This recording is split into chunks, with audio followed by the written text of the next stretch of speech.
Donald Trump unleashed his midterm message inside our nation's hotel doormat, USA Today, predicting that if elected, Democrats will turn us into Venezuela, where the currency is printed on perforated rolls because it's worth less than toilet paper. In fact, toilet paper is a rare commodity there. Never shake hands with a Venezuelan socialist. If William Devane were doing commercials in Caracas, he'd be saying, now's never been a better time to buy Charmin. Because sadly, toilet paper is gold, which they may not need anyway because there's no food. It's gotten so bad, zoos have become a sizzler for the starving. Eating a zebra isn't just for lions anymore. The Democrats see this as progress, maybe, because the poor things are no longer caged. Donald Trump hit on this last night. You don't hand matches to an arsonist, and you don't give power to an angry left-wing mob, and that's what the Democrats have become. They would turn our country so fast into Venezuela, and Venezuela's not doing too well, folks. It isn't. There's that M word again, which should never be used to describe threatening hordes. Is it mob behavior? No, it's not mob behavior. Yes, it's people who are upset and they're angry with the way the country is going and the policies that these people. Will you let me finish, Matt, please, before you jump in? Okay. Someone needs a timeout. Meanwhile, Trump says of the Democrats' lurch to the left, quote, every single citizen will be harmed by such a radical shift. Virtually everywhere it has been tried, socialism has brought suffering, misery, and decay. But maybe that's the point. What happens when you destroy prosperity? Well, besides vacating zoos, you vacate a country and elect a Bernie. It's the Democrats' version of the wall. Who wants to come here if here is worse than there? The Dems' backward thinking actually reverses traffic. But maybe I'm wrong. If only there were examples of people fleeing lousy places that once were great before leftists took over. Oh, yeah, Venezuela. I think we have the Democrats' slogan for 2020. Zebra, it's what's for dinner. So I've noticed this, Jedediah, that Trump's message is to link the Democrats with Venezuela.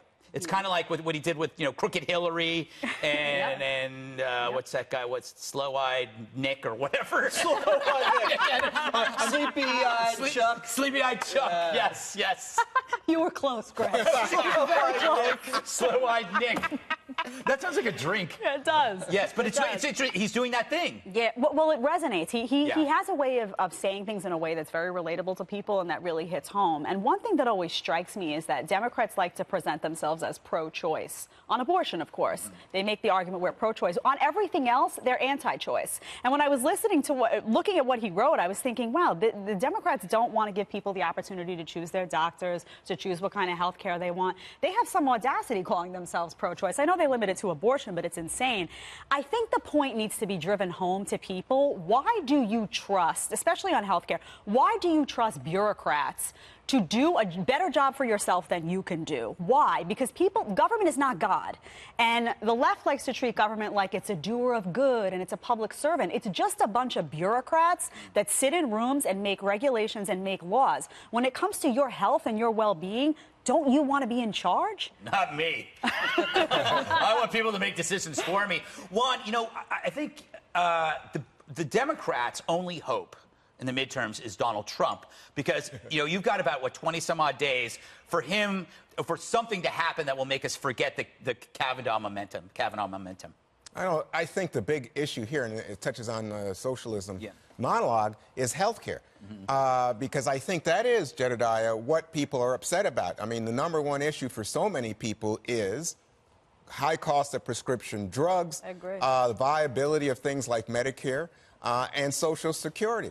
And so right now, this is amazing to me, but according to the polls, you have 70% of Americans who support Medicare for all, single payer, including 52% of Republicans. And something like Obamacare, I'm sure any Fox viewer remembers, Obamacare is terrible. Now, Obamacare has the majority support of the United States of America. Maybe because they feel like there's no choices left because it's been around. When something sticks around for a while, and I know this because I'm describing myself, people just get used to it, right? You just hang around. Never get used to it. Yeah, you never get used to it. That's why people like you, Greg. Yes, exactly. That's why we tune in every day. Jesse, it was interesting that Donald Trump actually penned a column in USA Today. For people at home under the age of 30, it's a newspaper, which is it's kind of like your phone, except the stuff on your phone is printed out. That was mean, Greg, what you said about USA Today. I can't believe that. I hope they never run any of your columns. He should have written in the New York Post or the Wall Street Journal, by the way. Yes. He's trying to reach a bit broader audience. Maybe, perhaps. But he does have a gift for making big, bold contrasts. Yeah. Look how he's setting this up. America versus Venezuela, capitalism versus socialism, greatness versus misery. And it's not just a good midterm message, it's a good general election message, because he's right. The Democrats, once they got their claws into health care, they're not going to stop there. Yeah. You just have to listen to what they say. They've talked about capping CEO salaries. They've talked about guaranteeing housing as a right. They've talked about universal pre-K, universal college. In California, they're experimenting with guaranteed income. So carbon tax. There's a lot of socialist ideas that they're kicking around, which are very dangerous. And if the Democrats get a hold of any lever of government, especially the economy, they are going to slow down this boom so big. Wage growth is going to slow down. Investment's going to slow down. Entrepreneurship's going to slow down. It's going to be very dangerous. This is a very good message going into the midterm. Dana, I know you have something you want to say. No, but I'll wait. Okay. Whatever you want to talk about. Do you think CNN got a memo about the mob? It's like you don't say, you don't call gangs animal. The M word. The M word, yes. Can't say it. It's not just CNN. Yeah. It's across the board on the left. Because what's happened is President Trump has the ability to make the contrast, and he has the left on defense, so it's on its heels. And you have this, the idea that now the Democrats, on every show or on the social media, it's not a mob. We are not socialists. We are not for abolishing ICE. Like, there's no proactive message that they can get across, because he always has them just responding to him. Right. And so that's why, like, he's already setting up 2020. It's like, basically, it's America versus you. What do you want to be? Yeah. America or the socialists.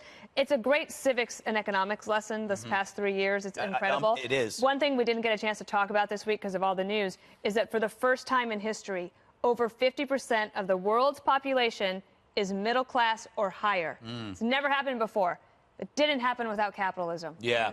And we didn't have really a chance to talk about that. You know, I think capitalism is great. The other day I was at a ceremony, and this young woman came up and said, you know, so many people are down on capitalism, but the reality is that if you involve not just profits, quarterly profits, but you start talking about stakeholders, employees, workers, investors, it has made us richer. But I think that's why people are concerned about the high cost of drugs in this country and the high cost of, I mean, we pay twice as much per capita as any country in the world, and yet we have 30 million people who are uninsured, and we know if you get a bad accident, it can be catastrophic for your economic well-being in America. It's totally unaffordable, though. Medicare for all, it's unaffordable. I don't think so. I think there's savings involved. 32 trillion. All right. Chuck Enough of this Blahhouse. talk.